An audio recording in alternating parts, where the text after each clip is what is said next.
जैसे ही गोविंद दास जी पद गाते थे, गोसाई जी श्रृंगार करते थे ठाकुर जी का, गोविंद दास जी पीछे खड़े खड़े पद गाते थे।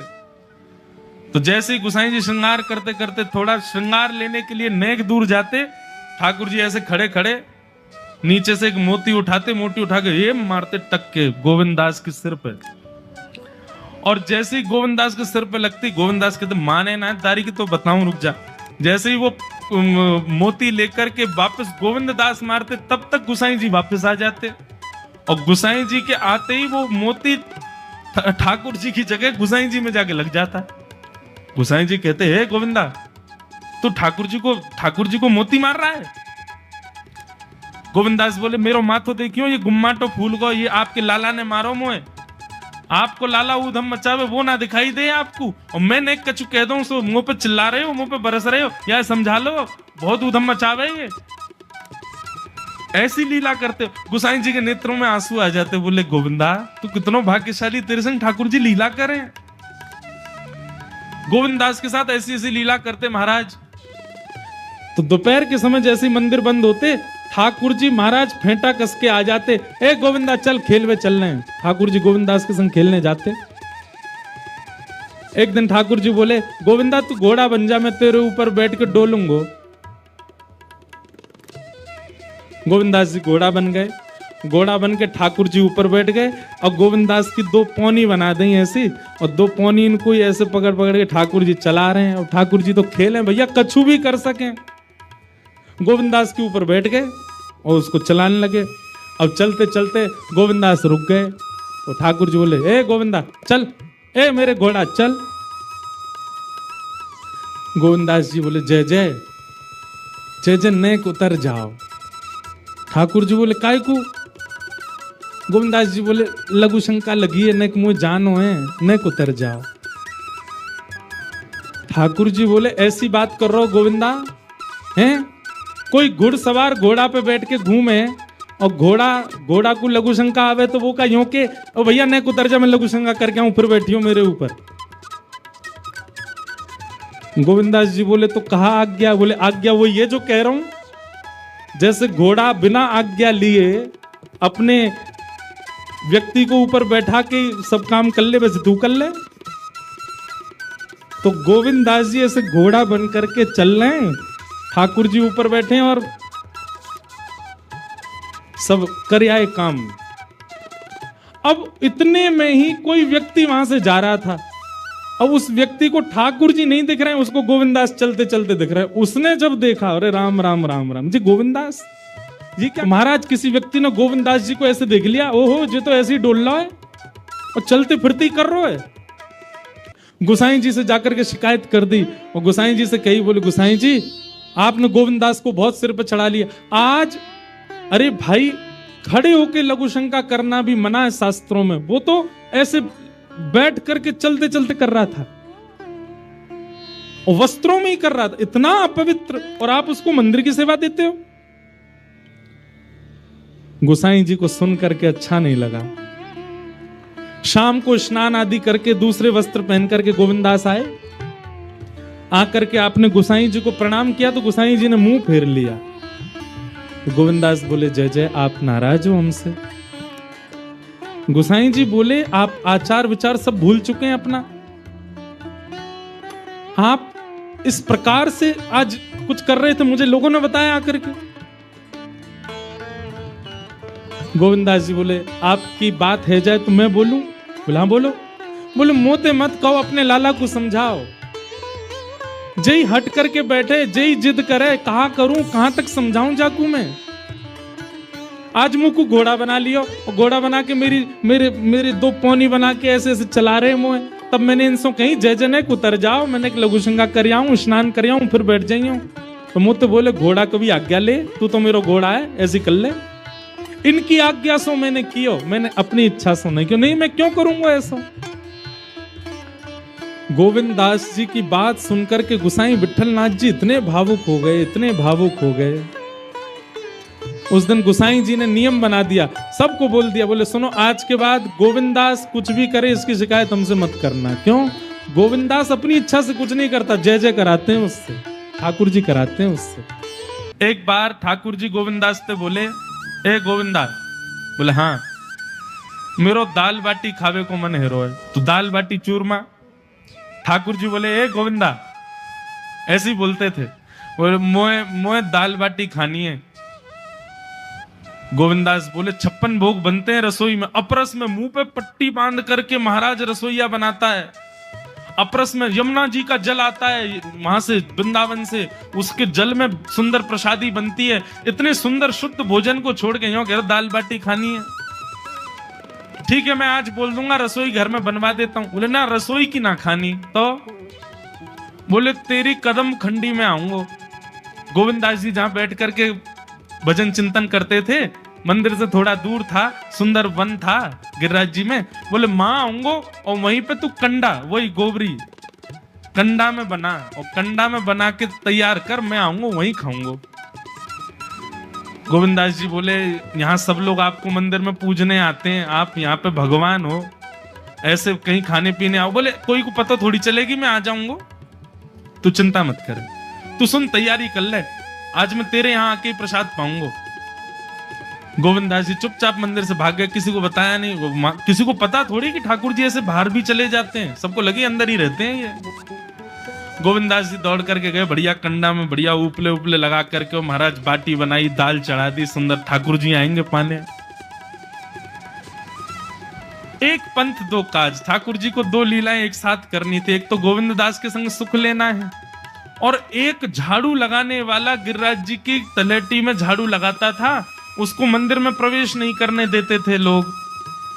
तो वो बेचारा बाहर खड़ा खड़ा ही दर्शनार्थियों से पूछता था कि ठाकुर जी दिख कैसे रहे, मुझे ये बता दो।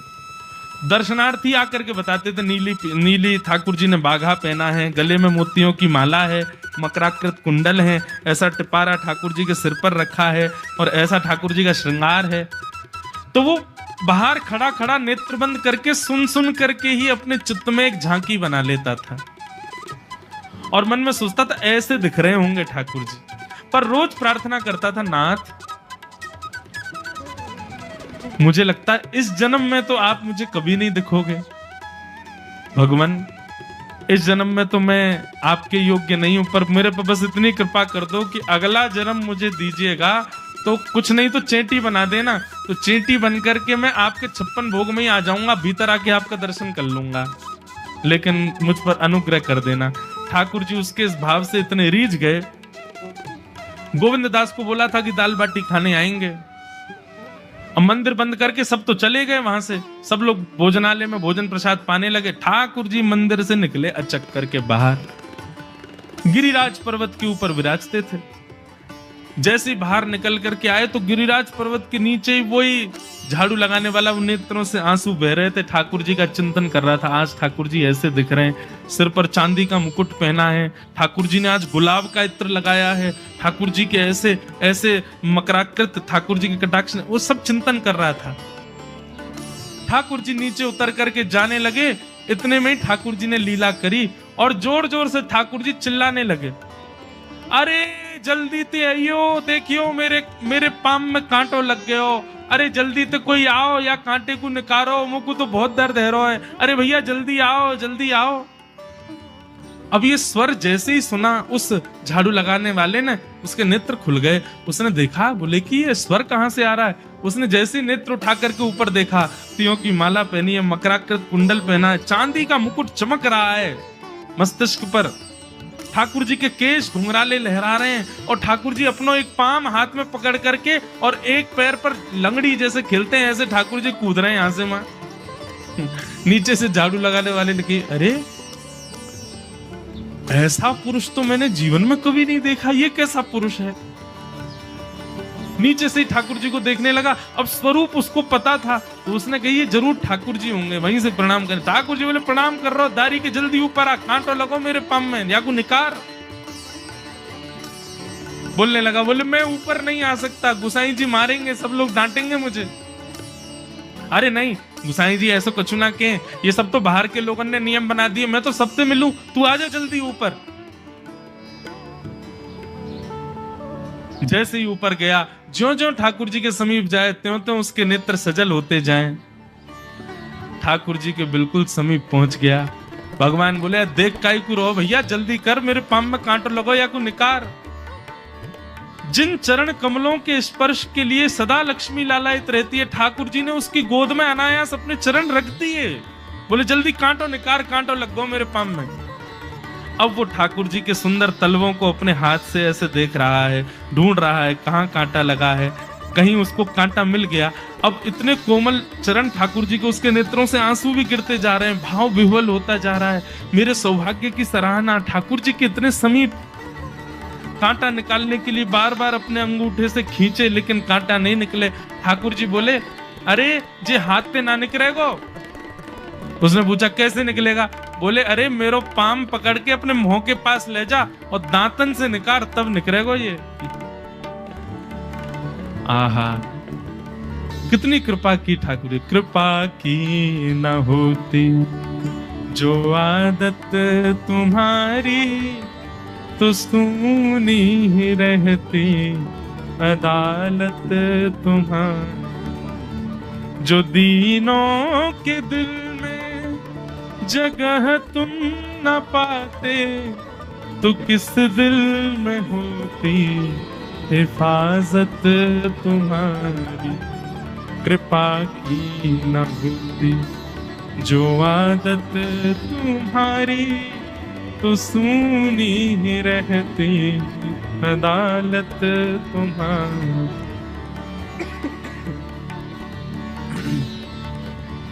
कितनी कृपा। उसने कांटा निकाला मुख से। ठाकुर जी बोले अब चल, मुंह से चलो ना जा रहा। गोविंद दास ने अपनी कदम खंडी में दाल बाटी बनाई है, मुंह ले चल वहां पे। बोला कैसे लेके चलूं? बोले तेरे कंधान पे बैठ जाऊंगा मैं। और ठाकुर जी ने अपने दोनों पांव ऐसे लटका लिए उसके यहाँ पे, और सिर पकड़ करके उसके ऊपर ही बैठ गए। बोले चल ले चल मुंह। वो तो महाराज बेहोशी सी हो रही है, उसको विश्वास ही नहीं हो रहा ठाकुर जी मेरे संग इतनी बड़ी लीला कर रहे हैं। गोविंद दास की कदम खंडी में पहुंचने से पहले उस बालक ने ठाकुर जी गोविंद दास जी मुझे बहुत मारेंगे, अगर उनको पता चल गई मैंने आपको छू लिया है तो मुझे बहुत डांटेंगे। आप एक काम करो, अब यहाँ से आप पैदल चले जाओ, मैं यहीं खड़ा हूँ। ठाकुर जी बोले यहीं खड़ो रही हो, तेरे काजी दाल बाटी लेके आऊंगा मैं। ठाकुर जी पहुंच गए गोविंद दास के पास। आहा, जो ठाकुर जी अचल दिखते हैं सबको मंदिर में, वो सचल दिखते हैं गोविंद दास को। कितनी बड़ी कृपा। गोविंद दास के यहाँ ठाकुर जी पहुंच गए, और पहुंच करके ठाकुर जी बोले चल गोविंदा जल्दी खवा, मुझको तो बहुत जोर की भूख लगी है। गोविंद दास बोले हाँ हाँ विराजो। सुंदर व्यवस्था कर दी। ठाकुर जी बैठ गए, और बैठ करके सामने पत्तल पर महाराज बाटी रखी, दाल रखी, चूरमा रखी, चटनी रखी, सब बढ़िया सुंदर सजा दी। अब ठाकुर जी पा रहे हैं, प्रेम से पाते जा रहे हैं, और पाते पाते बीच में गए और ला, और जल्दी ला, भूख लग रही है मुझको। गोविंदास बोले पहले इनको तो खा लो। अरे ना तू जाने ना है मंदिर में मेरो भूख कैसे लगे? थाली में 2 रोटी और ये सब्जी, इनते मेरो भूख पेट थोड़ी भरे। मेरे सामने तो सबरी सामग्री धर दो, मेरो जो मन होगा मैं उठा उठा के पाते जाऊंगा। अरे गोविंदा जल्दी लेके आ। अब गोविंद दास जी पीछे मुड़ करके बढ़िया सुंदर बाटी वाटी सेके। इतने में ठाकुर जी क्या करें, एक बाटी तो खा जाएं और दूसरी बाटी उठा के अपनी जेब में धरते जाएं। वो संग आयो बाकी काजी लेके जानी है। अब तो महाराज ठाकुर जी खाते जाएं, भरते जाएं, खाते जाएं, भरते जाएं। गोविंद दास बोलो ठाकुर जी ये तो मैं मानूं कि आपकी खुराक बहुत है, पर इतनी ज्यादा है ये मुझको विश्वास नहीं है रहा है। क्यों हैं 56 बाटी खा गए हो अब तक आप? अरे कोई तुकना है, पेट है कि समुद्र है, कुआ है, कहा है आपको? ठाकुर जी बोले अच्छा दारी के ऐसे बोले, चलो जाऊंगा मैं। अरे नहीं जय आप तो पाओ। ठाकुर जी तो जेब में भरते जा रहे थे। अब ठाकुर जी का पेट भर गया। ठाकुर जी बोले चल भैया गोविंदा, बोले चुपचाप चलो और आचमन करो, शुद्धि करो, तब जाइयो मंदिर में। वहीं गोविंद कुंड के पास में गोविंद दास जी ने जबरदस्ती ठाकुर जी बैठा दिए। बोले हाथ में जल ले। ठाकुर जी जल लेकर के बैठे। बोले अब करो अपवित्र पवित्रो वा सर्वावस्थांगतो विवा। ठाकुर जी आचमन कर रहे हैं, अपनी पवित्र कर रहे हैं ऊपर से लेकर नीचे तक। इतने में ही गोविंद दास बोलते पीछे के गए और ठाकुर जी की पीठ पे जाकर के एक धक्का दियो महाराज, पूरे ठाकुर जी डुबा दिए कुंड में। ठाकुर जी पूरे ऊपर से नीचे तक भीज गए। ठाकुर जी दारी के तेरी शिकायत करूंगो, गुसाई जी तो कहूंगा तू ऐसे करे मेरे संग। गोविंदास बोले मैं बता दूंगा तुम कौन कौन के कंधान पे चढ़ के घूमो। हाँ, मंदिर के लिए इतना नियम बना रखो है, नहा के आओ, धो के आओ, हाथ पांव खासा करके आओ, और कुछ अपवित्र वस्तु मत छीलेना, अपरस में रहना, गीला वस्त्र तन पे होना चाहिए। आपकी सेवा के लिए इतने नियम, और खुद क्या कर रहे हो? ऐसे गोविंद दास वो कह रहे हैं, यद्यपि रूप गुण शील सुधरता, इन बातन न रिझई है, प्रीतम प्रीत ही सोपई।